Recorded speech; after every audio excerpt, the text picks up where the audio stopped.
crianças podem acompanhar as professoras. A gente pode tirar, Carlinhos? Obrigado, não vai dar o microfone. Obrigado. Esse aqui. Hoje nós vamos dar continuidade à nossa série de exposição nos Salmos dos Cânticos de Romagem. Hoje nós vamos meditar no Salmo de número 123. Salmo de número 123.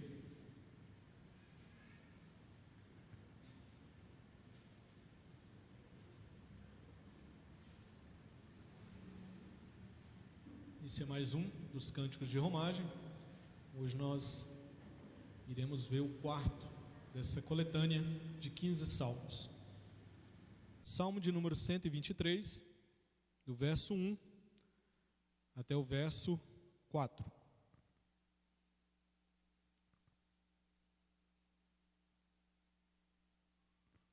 Todos encontraram? Amém? Diz assim a palavra do Senhor: A ti que habitas nos céus, eleva os olhos. Como os olhos dos servos estão fitos nas mãos dos seus senhores, e os olhos da serva na mão de sua senhora, assim os nossos olhos estão fitos no Senhor nosso Deus, até que se compadeça de nós. Tem misericórdia de nós, Senhor. Tem misericórdia, pois estamos sobremodo fartos de desprezo. A nossa alma está saturada do escárnio dos que estão à sua vontade e do desprezo dos soberbos. Vamos orar mais uma vez, agora pedindo ao Senhor para nos conduzir, para que Ele nos abençoe nesse momento de reflexão na sua palavra. Pai bondoso, nós estamos diante do texto sagrado, que é a palavra do Senhor para as nossas vidas. Nós rogamos ao Senhor que Teu Santo Espírito venha nos auxiliar mais uma vez, que venha desvendar os nossos olhos, para que possamos compreender a palavra do Senhor. E que essa compreensão, Pai, venha resultar no nosso amadurecimento, uma vez que colocarmos em prática a palavra do Senhor no nosso dia a dia, também for realizado. Que o Senhor venha nos abençoar, para que esse entendimento ele seja fixado ao nosso coração, e que assim a gente então esteja apto pelo Teu Santo Espírito a colocar em prática aquilo que o Senhor tem a nos ensinar. É no nome de Cristo que nós oramos ao Senhor. Amém. Meus queridos, você já teve a experiência de alguma vez ter sido desprezado? Alguém aqui já foi desprezado em algum momento da caminhada? Em algum momento da sua vida, alguém já agiu com uma certa indiferença para com você? Já fez um certo snob com a sua pessoa? Um certo desdém com aquilo que você é ou com aquilo que você aparentou ser? Já chegou numa loja bem chique de um shopping e aí você só quer olhar, porque a gente por vezes vai só mesmo para olhar. E aí você repara que o vendedor olha para você com um certo desdém, com um certo snob, um certo desprezo. Olha para sua roupa, olha para sua pele, né? Eles falam que o rico tem uma pele diferente do não rico e por aí vai. Então há um certo desprezo com aquele que entra naquela loja desse jeito. Esse tipo de experiência certamente não é uma experiência fácil de ser lidada. Diante do desprezo, ou a gente fica bem para baixo, ou a gente acaba tendo a intenção de revidar, e aí piora ainda mais a situação. O Salmo 123, ele foi cantado por pessoas que tiveram essa mesma experiência de serem desprezados. É claro que na época não tinha shopping, então eles não entraram em um shopping e foram desprezados ali dentro. O povo de Deus, no Antigo Testamento, em determinados momentos, eles são caracterizados por um certo desprezo pelas nações vizinhas. E a gente vai ver um período estranho dentro do Antigo Testamento em que o povo de Deus ele foi desprezado por irmãos, pessoas que tinham relacionamento, como era o caso do Reino do Norte. Vocês se lembram que no Antigo Testamento o reino se divide depois da descendência de Salomão, e aí cria-se o Reino do Norte e o Reino do Sul. O Reino do Norte primeiro ele é levado cativo pela Síria, e depois o Reino do Sul então é levado cativo pela Babilônia. Quando há um decreto para que esses judeus que estavam na Babilônia retornassem a Jerusalém, eles enfrentam um certo desprezo por aqueles que faziam parte do reino do norte. Há uma contenda entre eles. O livro de Esdra, o livro de Neemias, o livro dos 3 últimos profetas, Ageu, Zacarias e Malaquias, descreve para a gente essa realidade. O Salmo de número 123, queridos, ele tem algumas semelhanças com o Salmo de número 120, que é um salmo que dá início a essa coletânea desses 15 salmos de cânticos de romagem, como nós o temos. A semelhança dos dois, elas estão na referência à fonte de socorro, e tanto o Salmo 120 como o Salmo 123 vai descrever que a fonte de socorro é o Senhor, é o Deus criador dos céus e da terra. Então há essa semelhança entre os dois, e ambos falam do recebimento de acusação. O Salmo 120, ele tem muito mais uma especificação de um indivíduo. Aqui no Salmo 123, a gente vai encontrar tanto a pessoa de um indivíduo falando que está sendo desprezado, quanto a coletividade do povo judeu também sendo desprezado. Por exemplo, no Salmo 123, do verso 3, a parte B, nós temos a descrição de um desprezo que esse povo estava recebendo.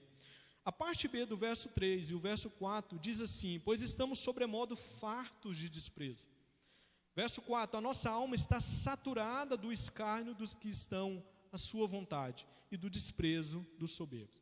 Então aqui fica claro para a gente que o teor do salmo é falar de desprezo. Só que aqui a gente tem uma especificidade tanto do indivíduo quanto também do coletivo. A diferença entre o Salmo 120 e o Salmo 123 está na ênfase que o Salmo 120 põe em Deus como aquele que resgata o indivíduo que de alguma forma está recebendo acusação. Já o Salmo 123, ele enfatiza a graça de Deus para com aqueles que estão sendo desprezados. E isso acontece porque o salmista aqui no Salmo 123, ele direciona o seu olhar para além das coisas terrenas. Então ele não fica preso ao desprezo que ele está sofrendo, por mais que aquilo seja uma situação ruim de ser encarada, ele vira os seus olhos para o Senhor e ele diz: olha, eu vou buscar o Senhor diante do desprezo que eu estou sofrendo. E ele também apresenta uma espécie de oração e de clamor pela misericórdia de Deus. Essa é a maneira que o salmista encontra para então poder lidar com toda essa situação e todo esse cenário. Então um resumo do Salmo 123 seria esse. A pergunta é: qual que é a mensagem e qual que é o ensino desse salmo para nós cristãos do século 21? A mensagem e ensino desse salmo, ela vem de encontro a uma pergunta que nós precisamos fazer de modo inicial aqui, para que a gente possa entender como que essa mensagem, esse ensino se encaixa na nossa vida. E a pergunta que nós precisamos fazer de modo inicial é: será que a genuína fé cristã e consequentemente os verdadeiros cristãos têm sido desprezados em nossos dias?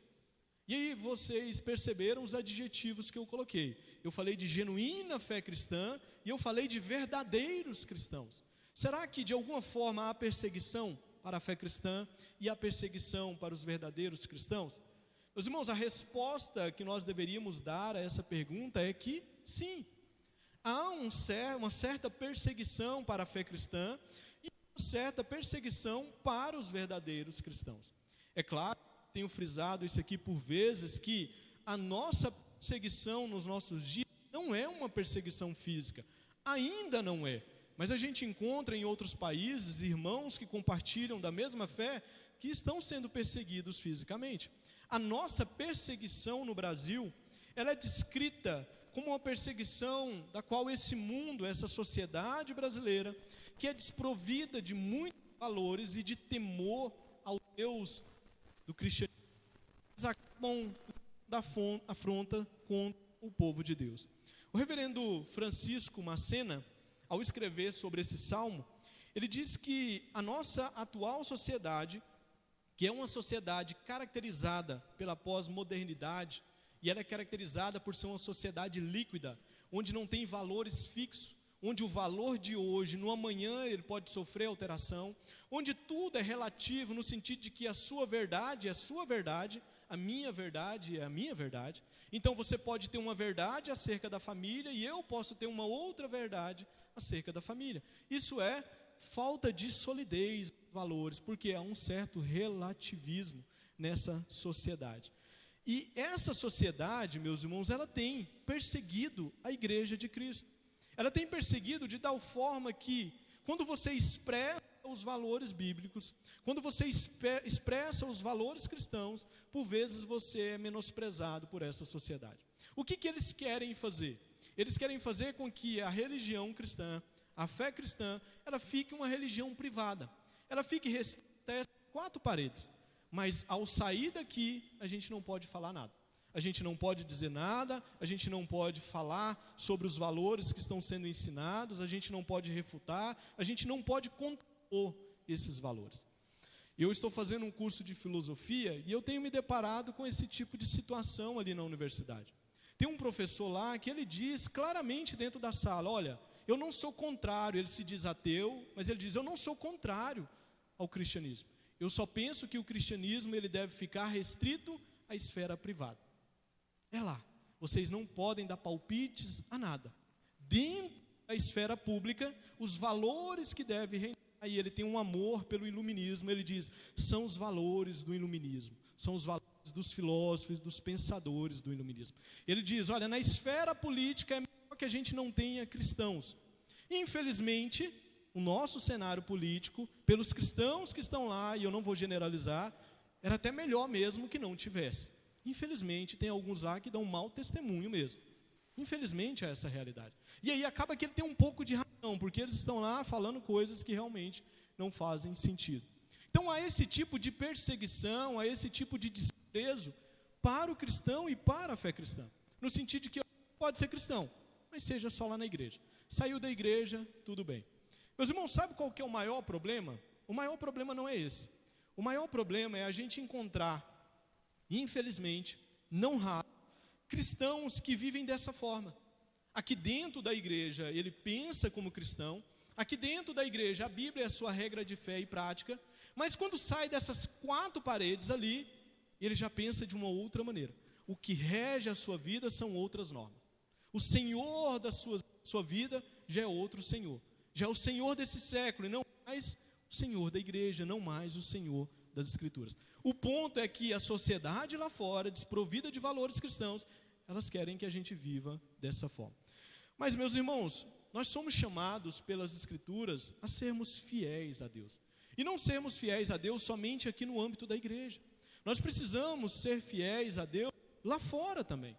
A nossa vida, 24 horas, deve ser uma vida de fidelidade a Deus. De tudo mais, o que nós precisamos ser achado diante do Senhor é fiéis a Ele. Foi essa a instrução que o apóstolo deu para Timóteo. Timóteo, que você seja encontrado fiel diante do Senhor, na sociedade que você está inserido. Porque gente infiéis ao Senhor já tem aos montes. Se você se somar a eles, aí o cenário só piora. Outro ponto que a gente tem muito claro nas Escrituras, que além de fidelidade, nós precisamos também influenciar a nossa sociedade. Eu gosto muito do Sermão do Monte pregado pelo nosso Senhor Jesus, onde ele vai caracterizar os discípulos como sal da terra e luz no mundo. Para que mais influência que o sal tem e a luz tem?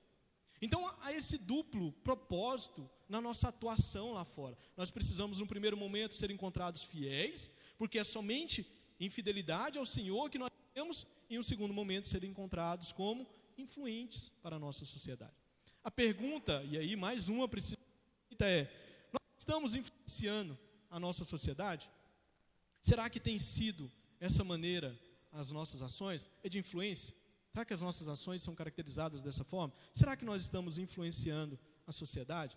Meus irmãos, se nós influenciarmos a sociedade, se nós formos achados como fiéis ao Senhor, escreve o que eu vou te dizer, você será desprezado por essa sociedade. Sabe por quê? Porque nosso Senhor Jesus Cristo, Ele foi desprezado. Basta olhar para o ministério de Jesus e vocês vão encontrar Ele sendo desprezado pelo mundo da sua época. Os cristãos, no decorrer da história, todas as vezes que eles agiram em fidelidade ao Senhor e em influência positiva, eles foram desprezados. No século 21 não será diferente, meus irmãos. Se você não é desprezado na esfera pública, alguma coisa está acontecendo errado. Tem algo errado nessa situação. O normal é que a gente seja mesmo desprezado por essa sociedade. Agora a pergunta é, como lidar com o desprezo pela nossa sociedade? A gente vai revidar, a gente vai brigar, vai chamar esse povo para a guerra, a gente vai comprar armas e aí vai lutar contra eles? Será que é a forma que o cristão deve fazer?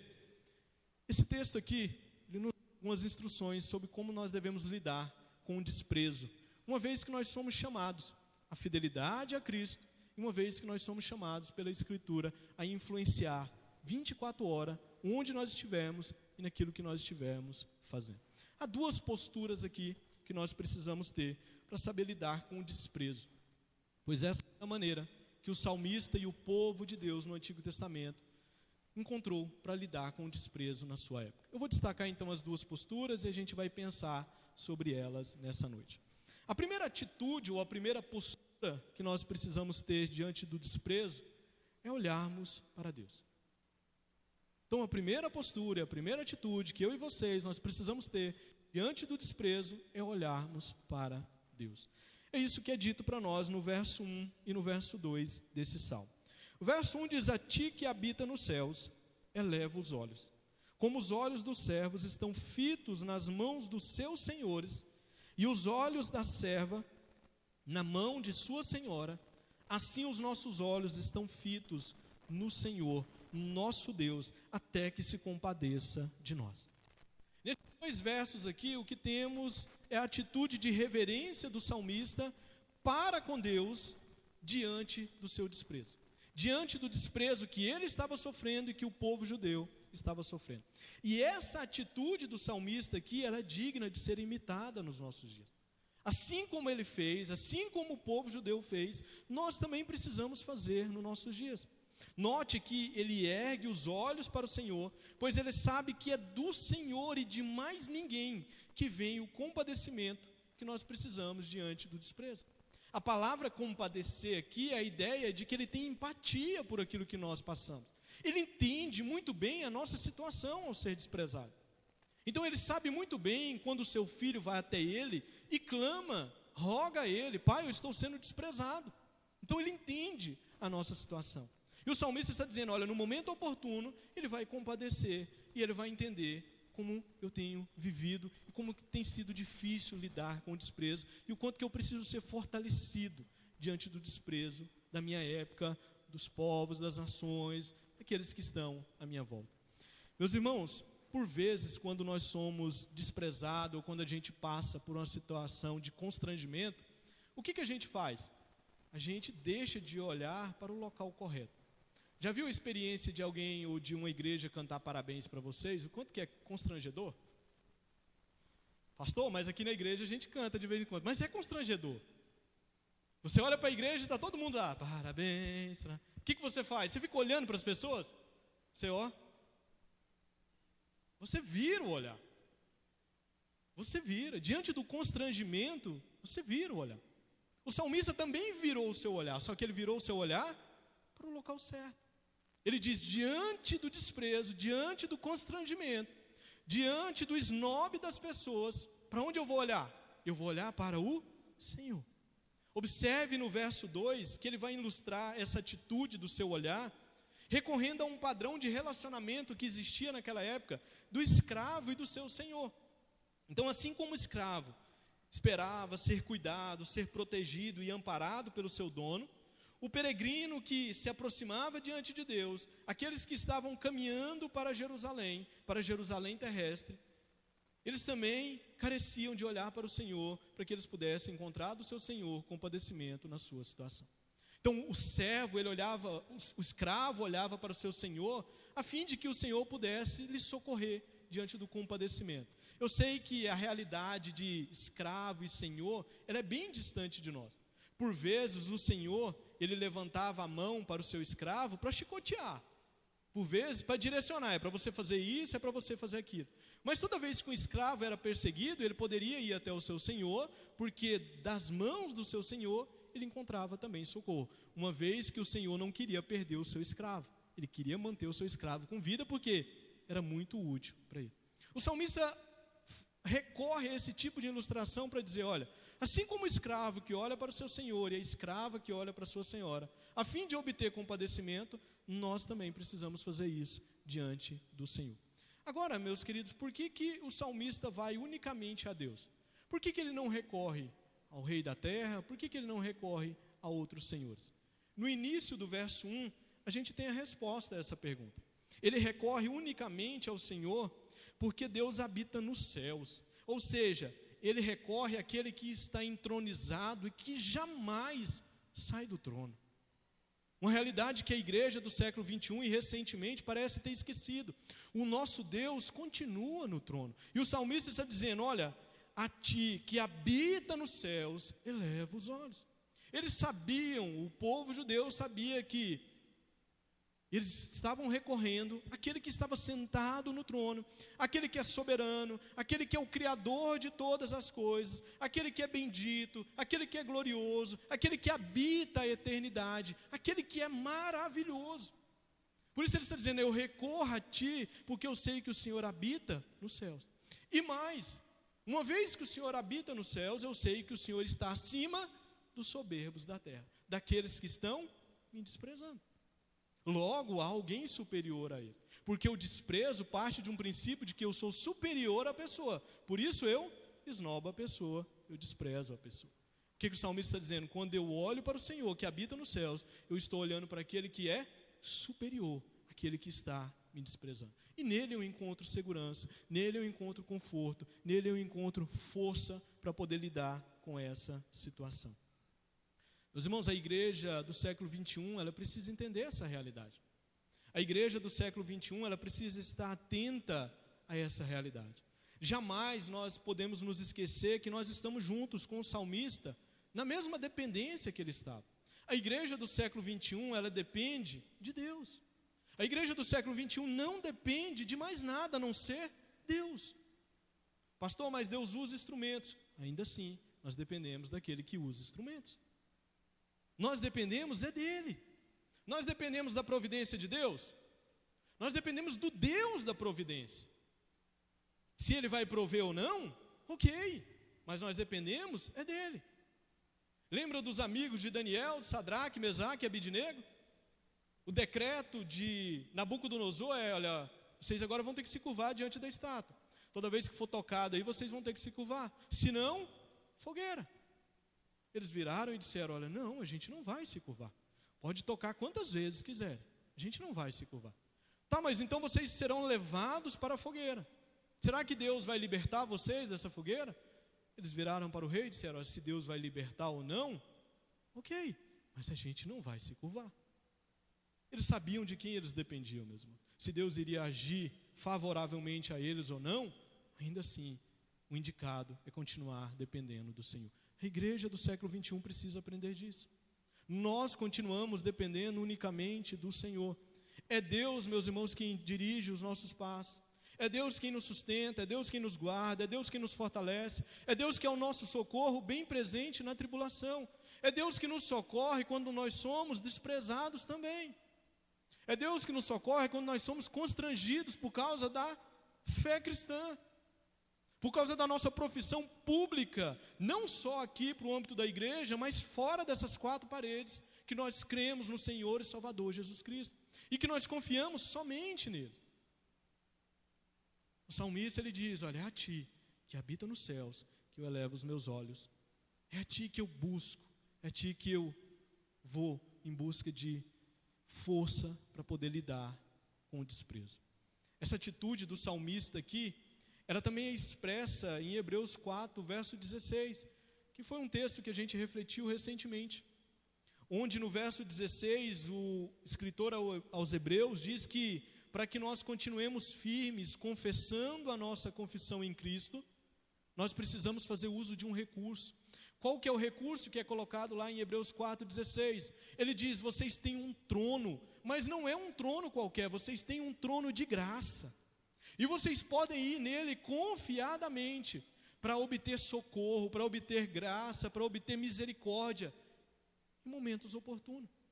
Há um trono da graça esperando por vocês. O salmista entendeu essa realidade já no Antigo Testamento. E ele diz, é o Senhor que habita nos céus que eu vou clamar, que eu vou buscar diante do desprezo. Queridos, como é consolador saber que o nosso Senhor, Ele está no trono, e que os seus olhos estão atentos para o seu povo, e os seus ouvidos, eles não estão tampados para o nosso clamor. Como é bom saber disso e ser lembrado disso pela palavra de Deus.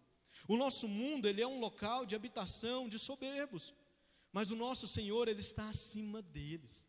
O nosso Senhor está nos céus, meus irmãos. Pensa numa pessoa aí muito poderosa.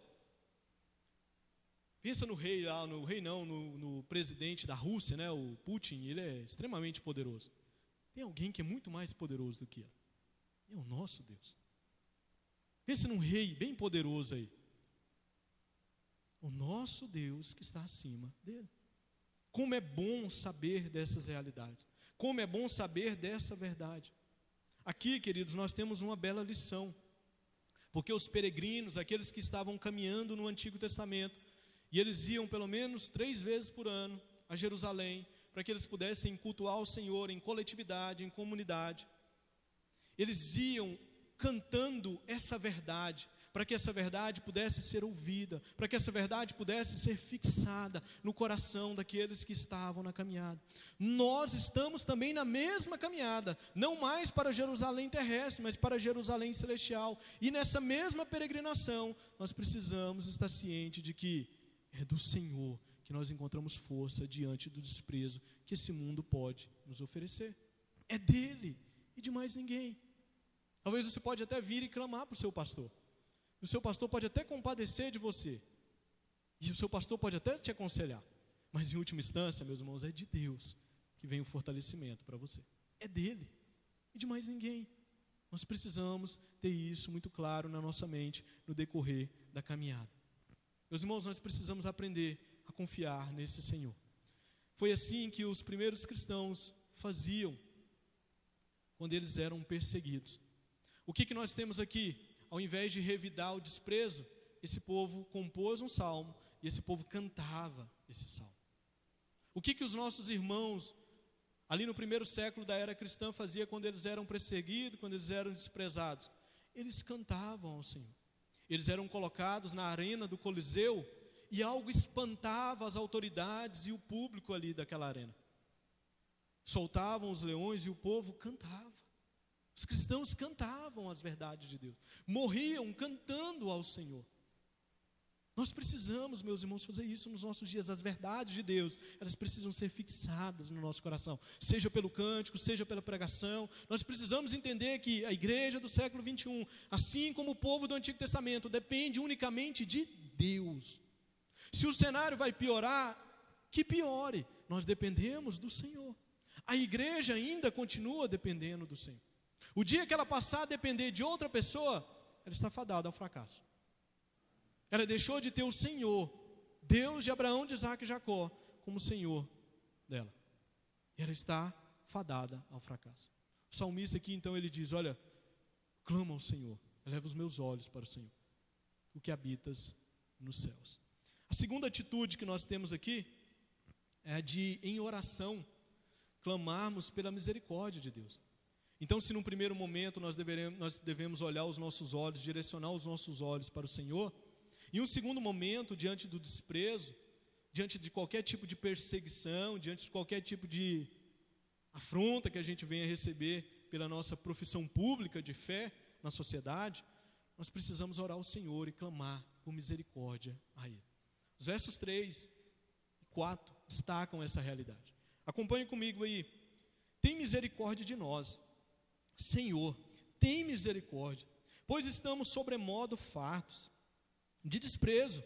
A nossa alma está saturada do escárnio dos que estão à sua vontade e do desprezo dos soberbos. Esses 2 versos finais aqui, eles expõem o apelo do salmista à misericórdia de Deus. E mais uma vez é preciso dizer que essa atitude também é digna de ser imitada por todos os cristãos nos nossos dias. Nós precisamos clamar constantemente pela misericórdia do Senhor. E a gente clama a misericórdia do Senhor para N motivos. E aqui nós aprendemos através desse texto que quando nós somos desprezados, nós precisamos também clamar pela misericórdia do Senhor. Por que o salmista clama aqui pela misericórdia do Senhor? Porque ele vivia em um ambiente de hostilidade. Ele chega a dizer na parte B do verso 3 que tanto ele quanto o povo de Deus estavam fartos de desprezo. Ou seja, não era pouco desprezo que eles estavam recebendo. Os salmistas, junto com os judeus, estavam empanturrados de receber desprezo do povo daquela época. No verso 4, ele diz que a sua alma está saturada de escárnio e do desprezo dos soberbos. Em outras palavras, o povo já tinha suportado tudo o que era possível aguentar. Estavam no limite. As pessoas estavam ali no limite. Se o período histórico da composição desse salmo for um período pós-cativeiro babilônico, e eu acredito que seja esse o período, meus irmãos, a gente tem um cenário para entender um pouco do porquê esses irmãos aqui do Antigo Testamento estavam sofrendo tanto. Vocês se lembram que quando o cativeiro babilônico chega ao fim, vem um rei da Pérsia chamado Ciro, e ele então faz um decreto que permitia ao povo judeu, aqueles que quisessem, retornar para Jerusalém. O problema é que quando esse povo retorna para Jerusalém, o intento deles é construir os muros, reconstruir a cidade e reconstruir o templo. E aí o que acontece? O povo do Reino do Norte vem até eles e começa a dizer: olha, a gente quer ajudar vocês. E eles viraram para eles e disseram: não, a gente não quer a ajuda de vocês. A partir daí começa o desprezo e a perseguição. Tinha um tal de Sambalate e Tobias lá, meus irmãos, que era o Satanás em pessoa. E eles perseguiam, desprezavam esse povo. Fizeram até cartas para mandar para o imperador persa, inventando coisas acerca dos judeus. E o que aconteceu? O povo foi desmotivando. O povo foi perdendo o interesse e a vontade de realmente reconstruir a cidade, reconstruir o templo, reconstruir os muros. Foi necessário a ida de Esdra, de Neemias, Deus levantar Ageu, Deus levantar Zacarias. Para quê? Para estimular esse povo, para que eles pudessem então voltar a atenção, voltar o interesse para a reconstrução daquela cidade. Em suma, se esse for o contexto, e eu acredito que esse seja o contexto, bons estudiosos trabalham nessa hipótese, esse salmista e esses judeus, eles estavam cansados realmente. Chegaram ao limite do desprezo, chegaram ao limite da perseguição, chegaram ao limite de sofrer calúnias ali naquela época. Porém, mais uma vez, esse salmo nos dá uma bela lição, queridos. O que o povo fez diante do cansaço e do desprezo? Eles revidaram pagando o mal com o mal? Foi isso que eles fizeram? Eles fizeram uma guerra santa? Foi isso que eles fizeram? Não, o que eles fizeram? Eles oraram ao Senhor. E ao orar ao Senhor, eles clamaram pela misericórdia de Deus. A única maneira de vencer o ressentimento, de vencer a oposição, de vencer o deboche desse mundo, meus irmãos, é fitando os nossos olhos no Senhor e clamando pela misericórdia desse Deus sobre as nossas vidas. É a única maneira. Não adianta revidar. O que seria de nós se não fosse as misericórdias de Deus sobre as nossas vidas? Será que estaríamos aqui como igreja? Lamentações, capítulo 3, destaca que se não fosse as misericórdias de Deus, nós seríamos consumidos. Já não estaríamos aí para contar história, queridos. O povo de Deus já teria acabado ali, no período do Antigo Testamento mesmo. Mas foi a misericórdia de Deus que fez com que esse povo continuasse. Foi a misericórdia de Deus que fez com que a igreja continuasse nesses 2000 anos de história. E é a misericórdia de Deus que vai continuar fazendo com que essa igreja continue. Por que misericórdia, meus irmãos? Porque misericórdia é Deus deixar de nos dar aquilo que nós merecemos. Essa igreja não merecia o que Deus tem feito por ela. O povo não merece o que Deus tem feito por ele. Mas Deus, Ele vem e nos dá. Ele vem e age conosco de modo misericordioso. Ele deixa de nos dar, melhor dizendo, aquilo que nós tanto merecemos, que é a destruição. Ele age graciosamente, favor imerecido, e Ele age misericordiosamente. Ele ora para a nossa miséria e Ele age cordialmente com a igreja dele. Foi assim que o salmista entendeu e o povo do Antigo Testamento entendeu. Por isso eles clamaram pela misericórdia do Senhor. O Evangelho de Jesus nos ensina que Ele sofreu também humilhação, Ele sofreu desprezo em nosso lugar, para que nós encontrássemos a misericórdia de Deus. É na cruz de Cristo que a gente encontra de modo bem claro e estampado a misericórdia de Deus, que é direcionada a mim e é direcionada a vocês. O nosso Senhor Jesus, meus irmãos, Ele também foi desprezado. E Ele foi desprezado em um nível muito maior do que qualquer um de nós possa ser desprezado nos nossos dias. A perseguição que Ele recebeu resultou em morte, em uma morte de cruz. Eu vejo os cristãos dos nossos dias dizendo que está com medo da igreja ser perseguida. Meus irmãos, a igreja sempre foi perseguida, a igreja verdadeira sempre foi. E eu tenho frisado aqui, a volta de Cristo, ela é marcada, ela é antecedida pela perseguição da igreja. Mas a palavra de Deus diz que as portas do inferno não vão prevalecer contra essa igreja. Se Deus é por nós, quem será contra nós? Que se levante governadores, que se levantem presidentes, que se levantem o que for, não vai prevalecer contra a igreja de Cristo.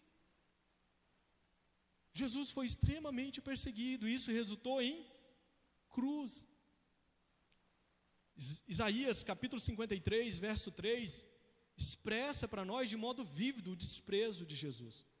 Olha o que o texto nos diz, de Isaías 53, verso 3. Era desprezado, e o mais rejeitado entre os homens, homem de dores, e que sabe o que é padecer. E como um de quem os homens escondem o rosto, era desprezado, e dele não fizemos caso. Isaías está dizendo, ele era desprezado, ele foi desprezado, ele foi humilhado. Agora, se Jesus, o nosso Senhor, ele foi desprezado, não queremos nós sermos desprezados? Não queremos nós ser desprezados? É mesmo, é essa a realidade que a gente quer para a nossa vida? Se o nosso Senhor, ele foi desprezado, nós somos melhor do que ele em quê? Qual que é o ponto nosso de ser melhor do que ele? Parece que Isaías, ele está aos pés da cruz, quando ele escreve essas palavras. Parece que ele estava vendo ali Jesus sendo desprezado aos pés da cruz. Lembra da inscrição que foi colocada na cruz de Cristo, de que ele era o rei dos judeus? Vocês acham que aquilo ali foi colocado para quê? Para aplaudir Jesus? Para fazer média com Jesus? Foi para quê? Para humilhar Jesus. Está aí o rei de vocês. Olha o tanto que o rei de vocês é fraco. Está pendurado em uma cruz. Para debochar de Jesus, para esnobar o nosso Redentor na cruz do Calvário. Foi para isso, para desprezar o nosso Senhor na cruz do Calvário. Os evangelhos nos dizem que quando o povo passava ali aos pés da cruz, eles balançavam a cabeça dizendo, olha, esse aí diz que salva os outros, não consegue salvar ele mesmo. Se tu és Deus, se tu és o Filho de Deus, desce da cruz. Meus irmãos, graças a Deus e pela misericórdia de Deus, o nosso Redentor não desceu daquela cruz. Ele foi até o último estágio naquela cruz, morrendo por mim e por vocês, para mostrar a graça de Deus e a misericórdia que nós tanto dependemos. Louvado seja Deus por isso. É da misericórdia de Deus que nós dependemos quando nós somos perseguidos e desprezados e esnobados e por aí vai. E debochados pela sociedade. Ainda bem que o nosso Redentor não desceu daquela cruz, para que nós pudéssemos entender o que é misericórdia. Misericórdia foi isso que Cristo fez. Ele não tinha pecado nenhum para estar ali, mas ele pegou, colocou na conta dele os nossos pecados. Ele foi desprezado e humilhado ali. Ele pagou o alto preço do nosso pecado ali na cruz. Ele morreu por nós, para que nós pudéssemos ter vida e vida com abundância. Ele nos salvou na cruz do Calvário, sem que o Edgar merecesse, sem que qualquer um aqui merecesse. Esse é o escândalo da cruz. Por isso que Paulo diz, a cruz de Cristo é um escândalo. Esse é o escândalo da cruz. Misericórdia está estampada ali. O salmista está dizendo, misericórdia, Senhor. Tem misericórdia, pois nós estamos fartos de sermos desprezados. Estamos saturados, a nossa alma está saturada de ser desprezada. Os soberbos estão se levantando contra nós. Para finalizar, queridos, algumas aplicações. Para que a gente entenda o porquê de sermos desprezados, nós precisamos ir ao começo da narrativa bíblica, senão esse texto ainda fica obscuro para nós. O que a gente tem lá no começo da narrativa bíblica? O que a gente tem lá em Gênesis 3? A gente tem a entrada do pecado no mundo. Gênesis 3 narra para a gente a queda dos nossos pais. E a partir daí, todas as consequências. E o que Deus prometeu para os nossos pais ali no Jardim do Éden? Ele prometeu que haveria inimizade entre a semente da serpente e a semente da mulher. A semente da serpente, queridos, é essa humanidade caída. É essa sociedade da qual nós estamos inserida, desprovida de valores, desprovida de temor, desprovida de piedade e provida de muita impiedade. Essa é a semente da serpente. Agora, a semente da mulher é Cristo. E todos aqueles que foram unidos a esse Cristo, pela graça de Deus e pela misericórdia de Deus. E o próprio Deus, ali diante da queda, falou: haverá uma inimizade entre a semente da serpente e a semente da mulher.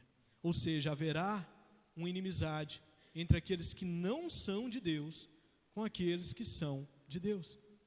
Até que Cristo volte, meus irmãos, a realidade é essa.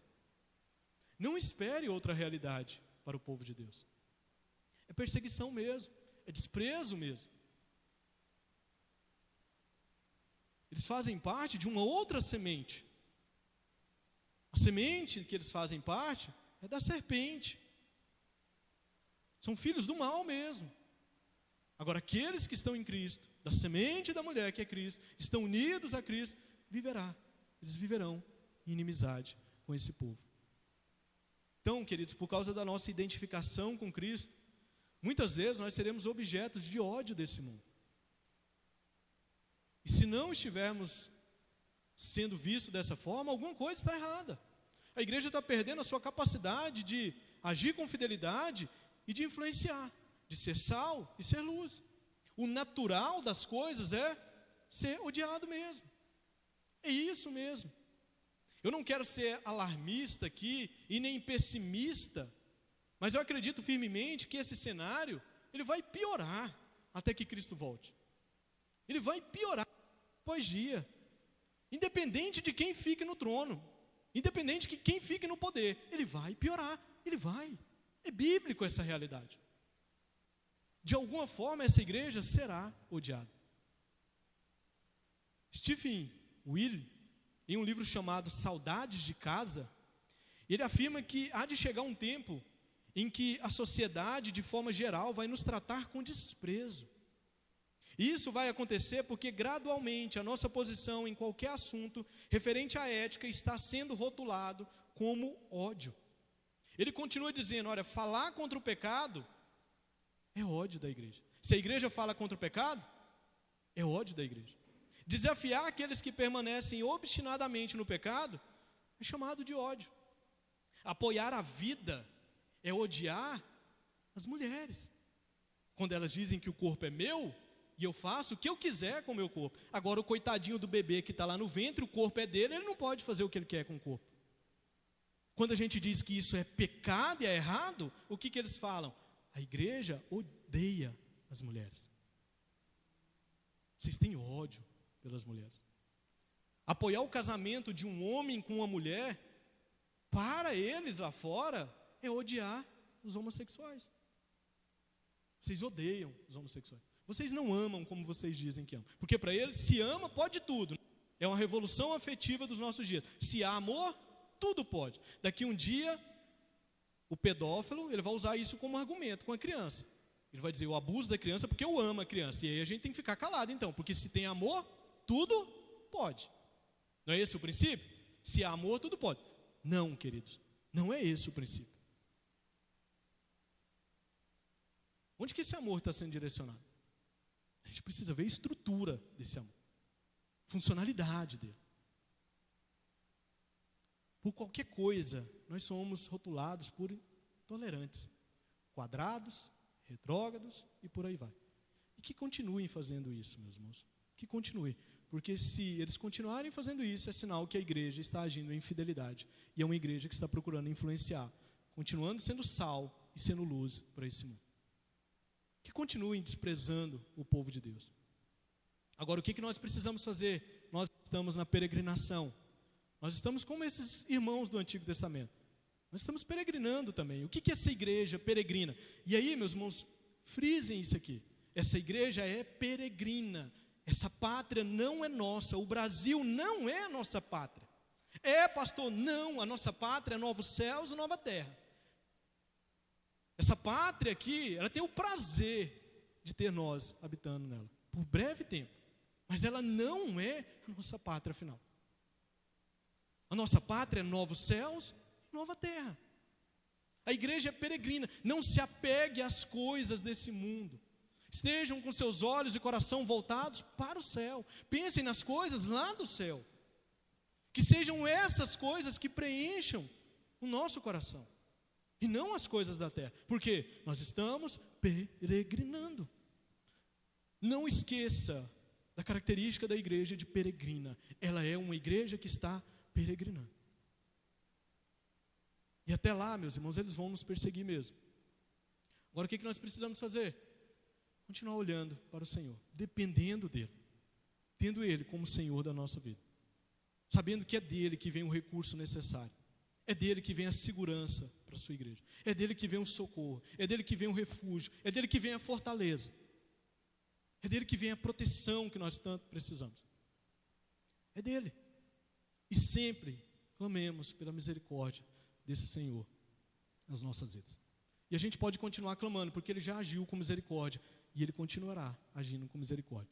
Lamentações capítulo 3 diz que as misericórdias do Senhor, elas se dia após dia, toda manhã, nas nossas vidas. Todo dia de manhã você já tem um motivo para levantar e agradecer ao Senhor em oração. Qual que é? As misericórdias do Senhor se renovou sobre a minha vida. É por causa disso, meus irmãos, que a igreja continuará de pé, até que Cristo volte. É só por causa disso. Não é por presidente, não é por governador, não é por vereador, não é por deputado, não é por rei, não é pelo Putin, não é por ninguém. É por causa dessas verdades que a igreja vai continuar de pé. E a igreja precisa depender do Senhor e de mais ninguém. Nosso Deus tira reis e Ele coloca reis. E Ele continua sentado no trono, reinando soberanamente. É dele que vem força quando nós somos desprezados. Que o Senhor nos ajude, queridos. Que Ele continue nos sustentando na caminhada. Que Ele continue reavivando o nosso amor por Ele. Por pior que seja o desprezo que recebamos desse mundo. Que nós amemos somente a Ele. Tenhamos somente Ele como Senhor das nossas vidas. Se a gente vai para a fornalha e Ele vai nos tirar ou não, ok. Mas não vamos nos curvar diante dos ídolos dessa terra. Se Ele vai tirar ou não, aí é com Ele. O problema é que tem gente que não ajoelha, mas começa, né? Dá uma baixadinha, baixa aqui. Não, meus irmãos, continue firmes. Nós precisamos continuar firmes. É essa igreja que vai ser odiada, é essa igreja que vai ser desprezada. Eu venho falando aqui, se a gente não quiser ser desprezado, é só andar na impiedade. Se a igreja anda na impiedade, ela não vai ser desprezada, não vai ser perseguida. Paulo diz que todo aquele que vive na piedade será perseguido. Então, se a igreja viver na piedade, ela vai ser perseguida mesmo. Independente, ela vai ser perseguida. Amém, irmãos? Vamos orar? Vamos colocar de pé, fazer nossa oração final. Agradecer ao Senhor.